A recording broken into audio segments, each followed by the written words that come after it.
नमस्कार मित्रांनो, coconut recipe bye Vishakha या आपल्या यूट्यूब चॅनलमध्ये तुमचं स्वागत असा। तर आज मी तुमच्यासाठी एक नवीन रेसिपी घेऊन आली आहे, ती म्हणजेचा काटेकणग्यांची कापा। आता काटेकणगी म्हणजे काय तर तुमका पुढे व्हिडिओमध्ये दाखवते। काटेकणगी कशी असतात ती बघूसाठी व्हिडिओ स्किप न करता शेवटपर्यंत नक्की बघा। आणि ह्या चॅनलवर तुम्ही नवीन असाल तर चॅनलला सबस्क्राइब करा, लाईक करा आणि जास्तीत जास्त लोकांपर्यंत शेअर करा। तर चला बघूया काटेकणगी म्हणजे काय ते। काटेकणगी म्हणजे एक कोकणातील प्रसिद्ध असा एक कंदमूळ असा। होय बघा, ही काटेकणग्याची वेल, ही बघा अशी असता वेल। आता हे वेली मी काढून घेते आणि जी काटेकणगी असतात ती जमिनीत असतात, ती खणूची असतात। तर पहिला ही अशी सगळी वेल कापून घ्यायची आणि ही वेल अशी काढून घेतल्यावर अशी ही कणगी खणूची असतात। आपण जशी रताळी कशी खणतो सेम तशीच खणायची। बघ दिसता नाही बघा,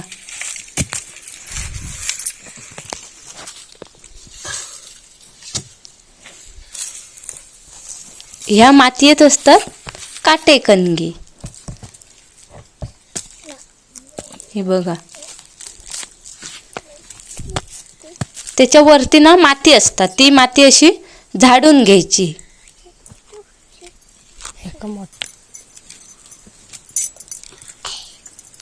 ही बघा, ही काटेकणगी, एका कणगी सुद्धा म्हणतात आमच्याकडे।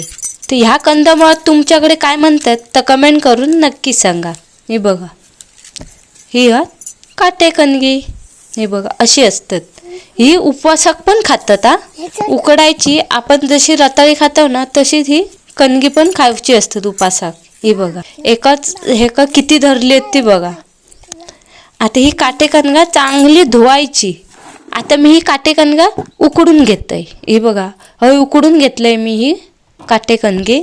आता त्याची अशी साल काढून घ्यायची। ही बघा, तुम्ही जर बटाट्याची कापा करतात तशी कापा केलात आणि मग उकडलात तरी चालतात, पण काय होता ती कापा कुस्करतात। म्हणून मी ही आधी कणगी उकडून घेतलंय आणि मग ही सोलतले आणि मग ह्याची कापा करून घेतले।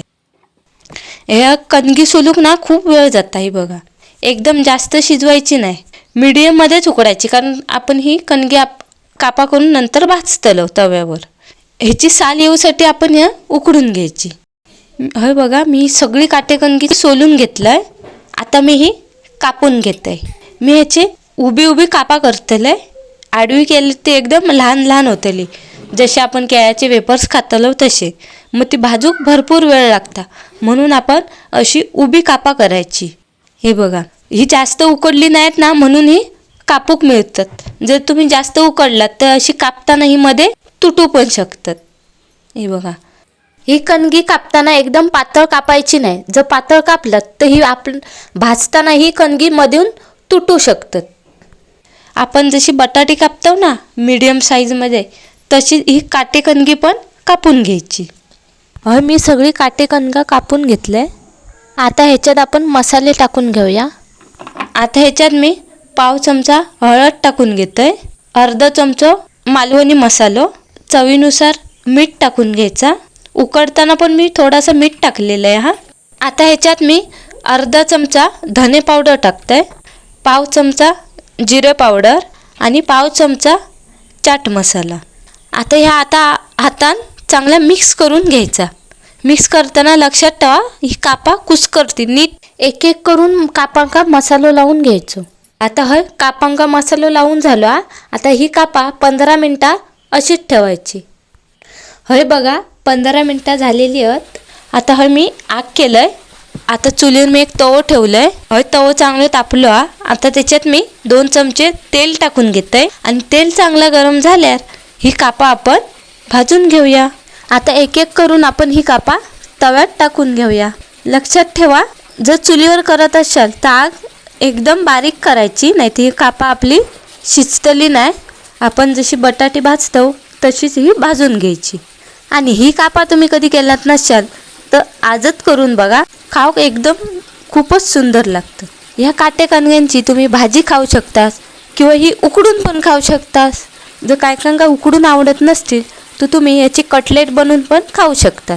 या काटेकणग्यांमुळे शरीरात आपल्या ऊर्जा पण मिळतात. ह्या काटेकणग्यात भरपूर प्रमाणात पोषक तत्व असल्यामुळे ही कणगी मधुमेहांसाठी खूप उपयुक्त असत. तर तुम्ही कोणी कोणी काटेकणगी खाल्ली आहेत ती कमेंट करून नक्की सांगा. तर हय बघा, हय आपली कापा एका बाजून भाजली आहेत. आता ही कापा मी पलटून घेते. तर हय बघा, काटेकणगी मी दोन्ही बाजूनी भाजून घेतले. तर हय तयार असत आपली काटेकणग्यांची कापा. तर ही कापा तुमका कशी वाटली तर कमेंट करून नक्की सांगा. आणि ह्यो व्हिडिओ तुमका आवडलो असत तर व्हिडिओ लाईक करा, शेअर करा आणि कोकोनटेड रेसिपी बाय विशाखा या चॅनलला सबस्क्राईब करूक विसरू नका. परत भेटूया एका नवीन रेसिपीमध्ये. बाय.